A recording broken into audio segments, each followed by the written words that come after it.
ہم کریں گے ہر مظلوم کی حمایت۔ बिस्मिल्लाहिर्रहमानिर्रहीम। अस्सलाम वालेकुम। मैं हूं हुरैन फातिमा और आप देख रहे हैं हिमायती न्यूज HD चैनल। नजर डालते हैं आज की अहम खबरों पर। सैयद गुलाम अब्बास शाह की जानिब से जुमा हिमायती गोट में सिंधी सकाफती day government girls primary school Juma Himayati Goth में सिंधी सकाफत दिन बड़े जोशो खरोश से मनाया गया।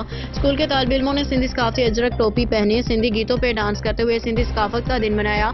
छोटे बड़े बच्चों और बच्चियों ने सिंधी सकाफत पे स्पीच करते हुए तमाम सिंध वालों के पूरे पाकिस्तान को मैसेज दिया कि सिंध की सकाफत पुरानी कदीमी सकाफत है और ये पूरी सिंध में रहने वालों को मिलजुल के जोशो खरोश से मनाना चाहिए। इलाका जुमा हिमायती गोट के मुअज़्ज़िज़ीन उमैर फारूक हिमायती और सीनियर सहाफ़ी मोहम्मद समीर हिमायती, आधार न्यूज़ के CEO डॉक्टर भागचंद गुल, मोहम्मद खासकेली, मोहम्मद जफर सोलंगी और दीगर जिम्मेदारान ने भी शिरकत की। स्कूल टीचर ने शुरू से आखिर तक प्रोग्राम में बच्चों को सपोर्ट करते हुए अपना किरदार अदा किया। आखिर में आए मेहमानों को खाना खिलाया गया। अहमदीन हिमायती की रिपोर्ट। अब तक के लिए इतना ही। मजीद खबरों और अपडेट्स के लिए देखते रहें हिमायती न्यूज HD चैनल।